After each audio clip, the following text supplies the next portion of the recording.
seja muito bem-vindo para mais uma mensagem do livro de Tito.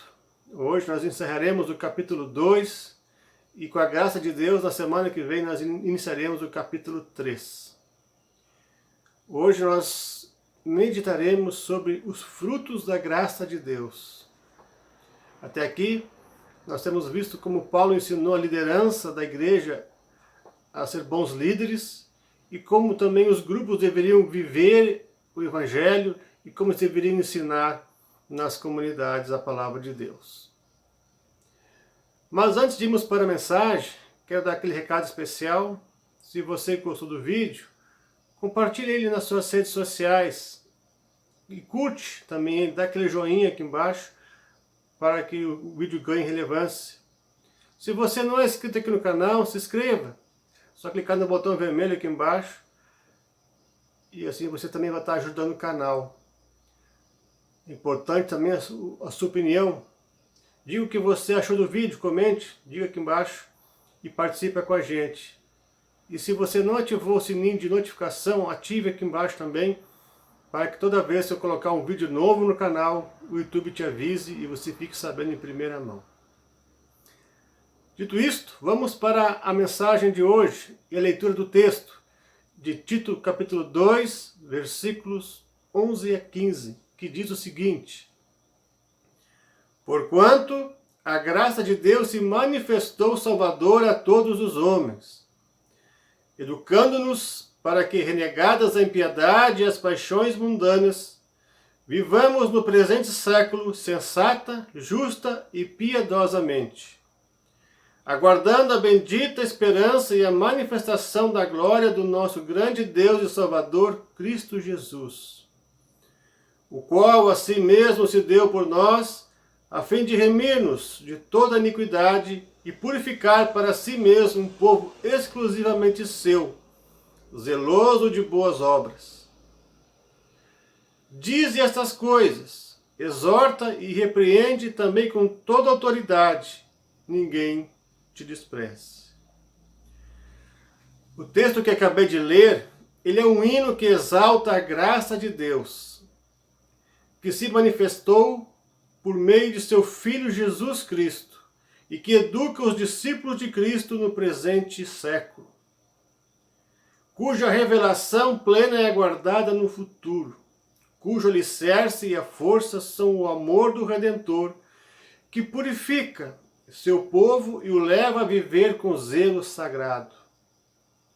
No final do texto, Paulo anima seu cooperador Tito a exortar e a repreender com toda autoridade os membros da igreja de Creta, tudo que o apóstolo tinha recomendado até agora nos grupos das igrejas. Essa mensagem eu dividi ela em 5 pontos. E o primeiro ponto que nós vamos estudar é sobre a origem da graça de Deus. Isso nós vamos encontrar no versículo 11, que diz assim: Porquanto a graça de Deus se manifestou salvadora a todos os homens. O apóstolo Paulo assinala para uma única origem que leva todo cristão a ser fiel em sua missão neste mundo.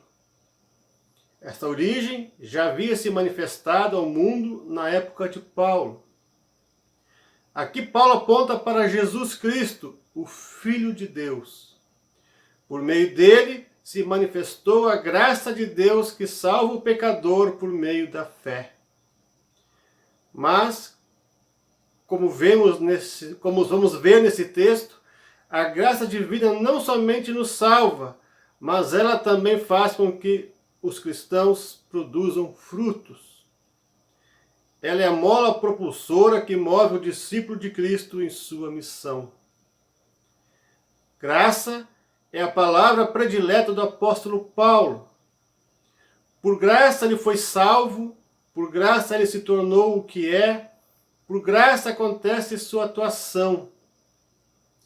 Graça é dádiva imerecida de Deus, expressão de sua misericórdia e de sua benevolência, seu favor e sua benignidade.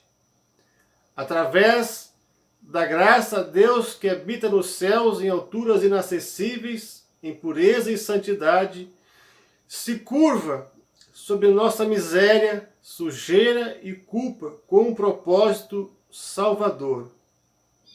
Esse agir maravilhoso de Deus é algo que não é compreensível aos olhos humanos. Nós só o conhecemos porque, ao encarnar-se na pessoa de Jesus Cristo, Deus mesmo manifestou sua graça ao mundo.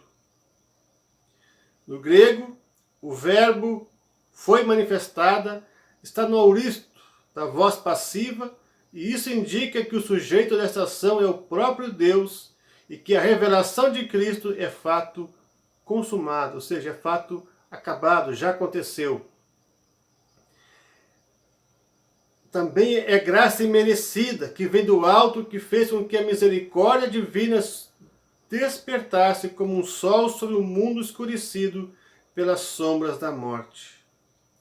Essa graça divina que Paulo fala se revelou a todos os seres humanos, mas só é eficaz para a salvação e obediência na vida daqueles que creram. Os demais que não creram estão debaixo da chamada graça comum de Deus, que faz deles participantes dos benefícios de Deus para este mundo. Por exemplo, nós temos lá em Mateus 5,45, Deus faz chover e raiar o sol sobre aqueles que crerem, sobre aqueles que creram e sobre aqueles que não creram, sobre os maus e sobre os bons. Porém, os que não creram não participarão da graça que nos dá a salvação para a vida eterna. A dádiva da salvação é somente para quem crer em Jesus Cristo como seu único e suficiente Salvador, conforme a gente lê em Marcos 16:16 e João 3:36. Ou seja, da onde vem a graça de Deus?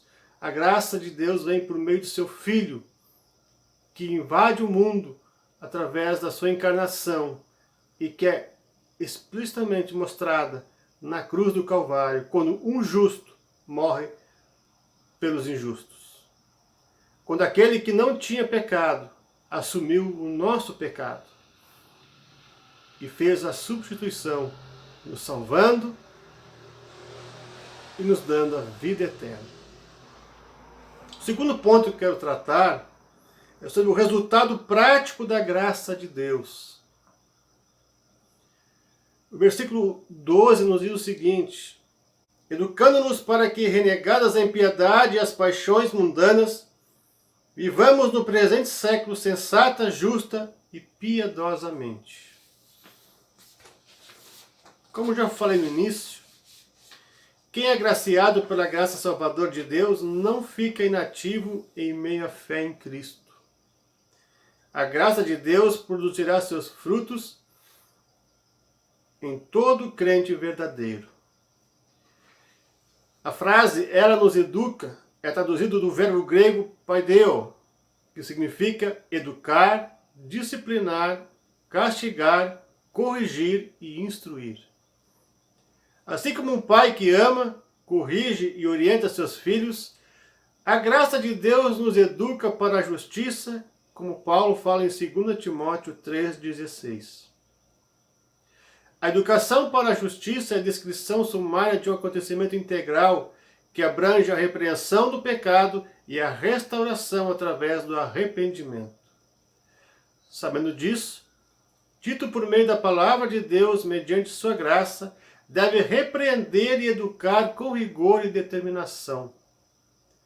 A educação para a justiça possui dois lados: exortar e encorajar, confrontar o pecado e levar ao bom caminho, disciplinar e atrair, ser exemplo e andar com a pessoa, conduzir e libertar e liberar. Ambos os lados estão interligados em Tito 2, versículos 1 a 10 e 2, 11 a 14. Também a graça não existe sem disciplina, mas ela é de natureza diferente. Sim, contrasta com o duro preceptor da lei, porque não estás sobre a lei, mas sobre a graça. A graça salvadora de Deus faz com que olhemos para nosso Salvador com a consciência de que quão grande salvação Ele nos concedeu, pois Ele nos libertou do império das trevas e nos transportou para o reino do Filho do seu amor, conforme nós lemos em Colossenses 1,13. O crente, ao ver esse quadro de sua vida no passado, só pode ter uma única resposta: ser grato. A gratidão é uma resposta inevitável para aquele que reconhece a sua pequenez e a salvação recebida por meio de Jesus. E assim, impulsionado pelo Espírito Santo, o crente renega a impiedade e as paixões mundanas e vive no presente século de forma sensata, justa e piedosa. Estudando a Sagrada Escritura, sempre vamos perceber que quando alguém é alvo da graça de Deus, a sua primeira atitude é renegar e romper com a vida passada. Pois agora essa pessoa nasceu de novo, João 3,3, e é nova criação, 2 Coríntios 5,17. Renegar significa renunciar, abdicar, ser capaz de dizer não. O tempo verbal grego, particípio do auristo, poderia ser vertido literalmente para: depois de termos decididamente rompido com o pecado no passado, prosseguindo agora nessa abdicação, confirmar por meio do comportamento atual a abdicação já realizada. A nova natureza humana em Cristo Jesus recusa os desejos mundanos como orgulho, ambição, ódio, amargura, prostituição, desonra do corpo, mentiras, adultérios, roubo, sonegação de impostos, entre outros pecados. Ela deixa de cometer os pecados que havia cometendo antes da conversão. E a partir da nova vida em Cristo, se torna uma nova criatura. E seu comportamento e suas palavras, tudo muda. Com esses desejos, a nossa velha natureza sempre de novo quer invalidar o que Deus já operou em nós por meio do seu Filho. Mas, sustentado pela mesma graça que o acolheu, o filho que retorna ao lar paterno não volta a fazer excursões para os porcos, conforme diz Elias Schrenk, mas ele desfruta da nova vida em Cristo e vive para a glória de Deus e não mais para si mesmo. Quando as paixões mundanas não são renegadas, a graça se torna graça barata. Muitos métodos de evangelização e missão se mostram não bíblicos quando falam apenas da fé no Salvador dos pecadores, mas não falam igualmente no abandono do pecado e que é preciso arrependimento para ser perdoado por Deus. Sob a influência da graça educadora de Deus, as paixões mundanas não são negadas, mas renegadas, porque o Redentor nos liberta delas e purifica o coração da natureza iníqua. A partir daí, todo cristão está pronto para uma vida de devoção a Jesus Cristo. Ele terá prazer em servir a Deus, servir a Deus será sua maior alegria e prazer. A motivação determinante para essa espiritualidade não é o reconhecimento ou a rejeição, mas a graça de Deus permanentemente eficaz. Também é importante salientar que a graça educa para uma vida no mundo atual e, ao mesmo tempo, mantém acesa a atenção afetuosa e expectante pelo mundo vindouro. A expectativa da salvação eterna é permanente naquele que crê. Ele anseia por isso, ele espera por isso, uma expectativa que só os cristãos entendem. Porque a vida com Cristo é uma vida na glória, onde todo o mal desse mundo será eliminado. E é dessa expectativa que fala o versículo 13, que eu coloquei como título de uma esperança incomparável. O versículo 13 nos diz o seguinte: aguardando a bendita esperança e a manifestação da glória do nosso grande Deus e Salvador, Cristo Jesus. Como sabemos, esse mundo continua corrompido e sua rebelião contra Deus e seus filhos continua a todo vapor. No entanto, os dias deste mundo caído já estão contados. Suas investidas contra Deus findarão impreterivelmente na manifestação da glória do nosso grande Deus e Salvador Jesus Cristo. O dia em que isso ocorrerá, nós não sabemos, nem o Filho de Deus sabia, mas todo cristão tem uma certeza: ele acontecerá no tempo previsto por Deus. Aquele que aguarda o retorno do Salvador vive em profunda beatitude. E que é beatitude? É uma felicidade profunda de quem desfruta a presença de Deus e de sua graça, e que só poderá ser atingida em sua plenitude na vida eterna, após a volta de Cristo. Somente quem tem esperança é alguém que aguarda e vive no tempo entre a manifestação da graça e humildade e a aparição em glória de Cristo. Pelo fato de que a graça conduz pela vida perdoando e educando, a atuação dela gera uma esperança que anima e beatifica. A manifestação do Senhor em glória é a essência e o auge da expectativa escatológica que anima o pregador a dizer: venha o teu reino, tua é a glória. A santa vontade divina de amor alcançará seu cumprimento pleno para toda a criação na aparição do Redentor. Em Jesus Cristo, a glória de Deus irrompe no mundo. O glorioso dia está chegando e é nessa esperança que podemos viver diariamente, sabendo que as trevas deste mundo logo serão dissipadas. Por isso, todo aquele que crê em Cristo pode encarar as maiores adversidades possíveis em bendita esperança. Esperança que não pode ser confundida com sonhos, planos e desejos variados do coração humano. A estes, o Novo Testamento jamais chamaria de esperança.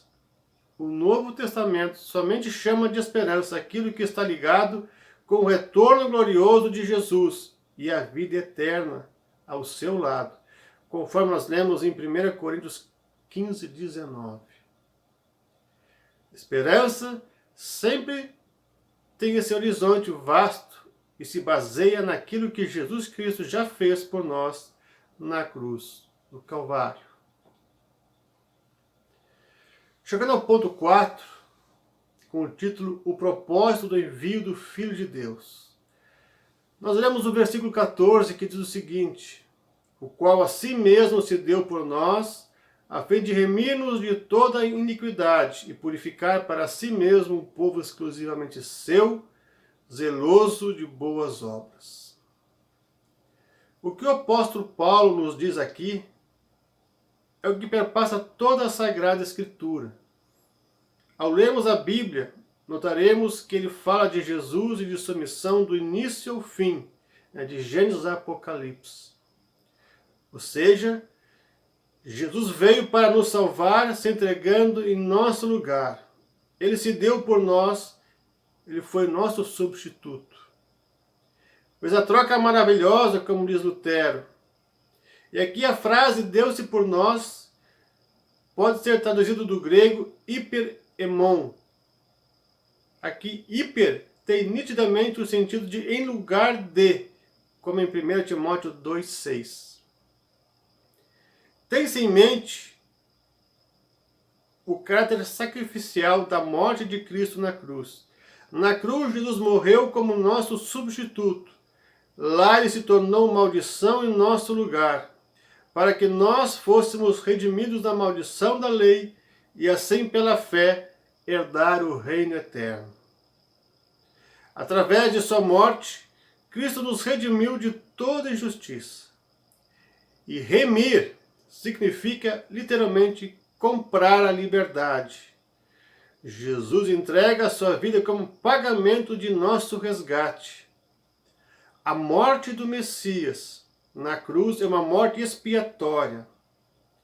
Nas cartas aos Gálatas e aos Romanos, o apóstolo Paulo expõe em detalhes a nossa desobediência à lei divina e a nossa incapacidade de libertar-nos do pecado. E isso fez com que nos tornássemos inimigos de Deus, conforme nós lemos em Romanos 5:10. Através de sua morte expiatória, Jesus nos resgatou da nossa inimizade contra Deus e nos tirou do império das trevas para a sua maravilhosa luz, para nos reconciliar com o próprio Deus. Ele nos deu o ministério da reconciliação, conforme lemos no livro de Coríntios. Mas a morte de Cristo não tinha somente como objetivo nos salvar da condenação eterna, mas também preparar um povo para si, que seria de sua propriedade e que teria um propósito bem definido. Ao ser eleito como filho de Deus, o salvo é purificado pelo poder do Espírito Santo, que produz no crente fruto. A purificação sucede à libertação, representando aqui uma referência à santificação. Paulo deixa isso bem claro em 2 Coríntios 7:1, quando lemos: tendo, pois, ó amados, tais promessas, purifiquemos de toda impureza, tanto da carne como do espírito, aperfeiçoando a nossa santidade no temor de Deus. Paulo deixa isso bem claro, que a graça de Deus, mediante a fé, nos educa para uma vida que agrada a Deus. Agora, como novas criaturas, a graça de Deus renova nossa mente, nos educando para novos gostos e para uma nova disposição e prazer para fazer boas obras.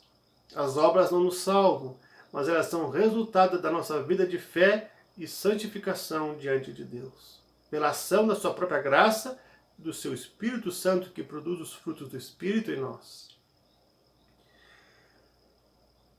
Também a graça dá consciência de pertencer ao Redentor e ao seu povo, que resulta um novo devotamento. Não mais ser escravo cativo de si mesmo. E, consequentemente, não precisar mais viver para si mesmo. Isso é a verdadeira redenção e a libertação para a vida. A partir de agora, pela graça de Deus, o crente vive para glorificar a Deus, pois isso será a sua maior alegria. Quer comeis, quer bebeis, fazer tudo para a glória de Deus, é que o próprio apóstolo Paulo fala em uma de suas cartas. O hino que nós lemos, ele termina conduzindo de volta ao começo.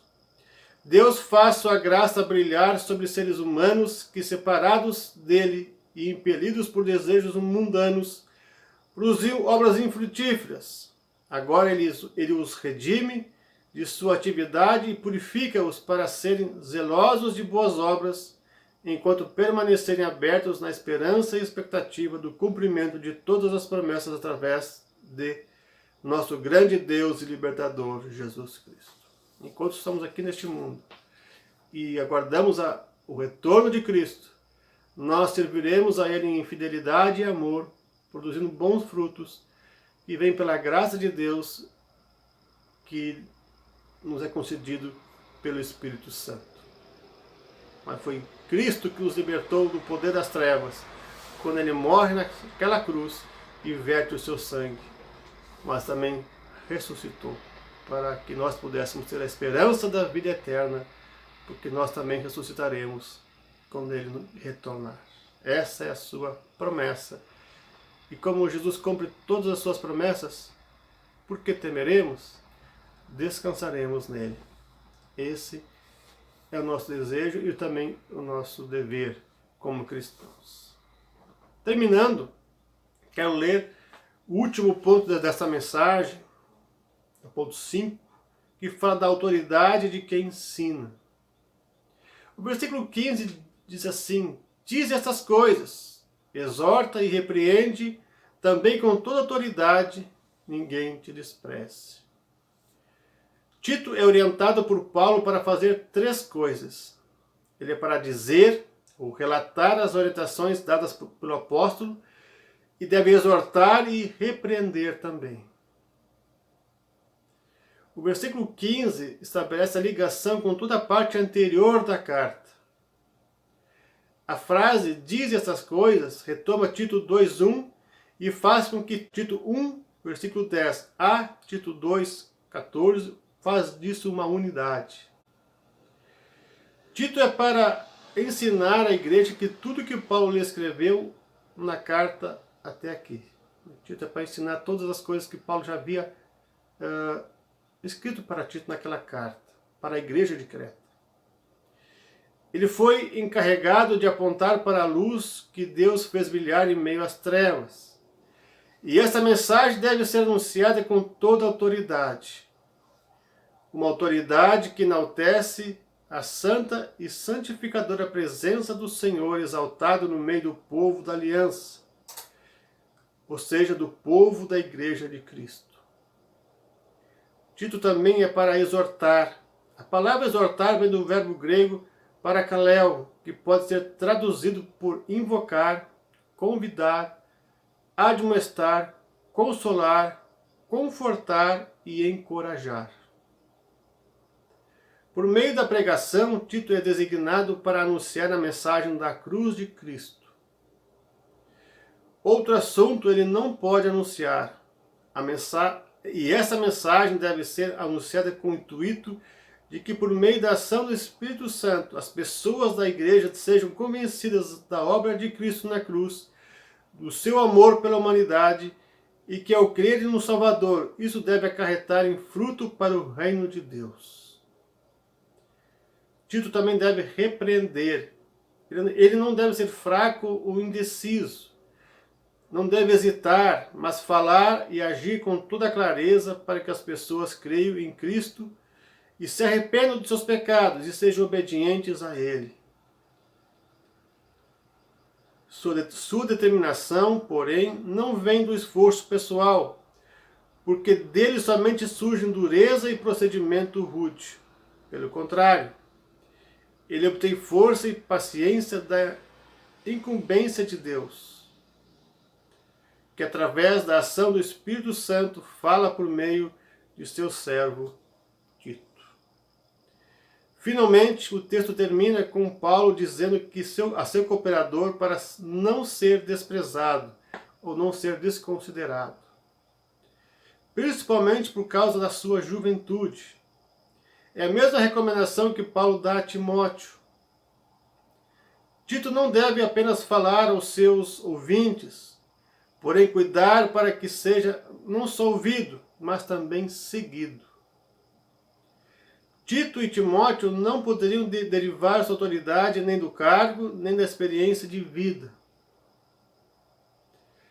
Quando eles mesmos dão ouvidos a Deus e lhe obedecem, igualmente serão seguidos. Todo o revestimento de autoridade vem de Deus e tem de ser evidenciado na obediência da pessoa autorizada. A autoridade do conteúdo vem da unidade de palavra e vida. Tito deve ser testemunha firme do Evangelho, pois é impossível silenciar ao seu respeito. Paulo nunca se envergonhou do Evangelho de Cristo, conforme lemos em Romanos 1,14 e seguintes. Seu desejo é que Tito mostre a mesma disposição e não se deixe intimidar por ninguém. Como vimos aqui, a obra em nossas vidas começa com a vinda de Jesus. Ele veio ensinar a palavra de Deus, ele foi o cumprimento das promessas do Antigo Testamento, e ele morre na cruz para nos salvar, e ali Deus manifestou a sua graça. Graça salvadora e graça que nos impulsiona também a produzir boas obras e a dar testemunho e a fazer a missão de Deus neste mundo. Essa graça tem atingido você?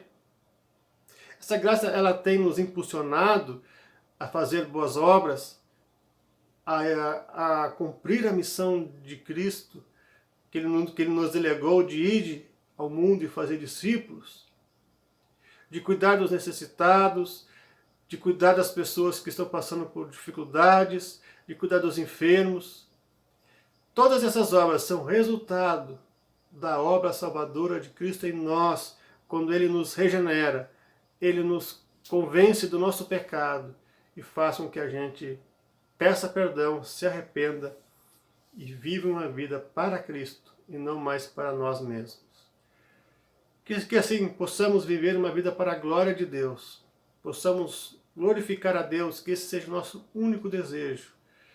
E isso se faz para ter uma vida de devoção, uma vida de leitura bíblica, de oração, mas também de prática cristã no mundo em que vivemos.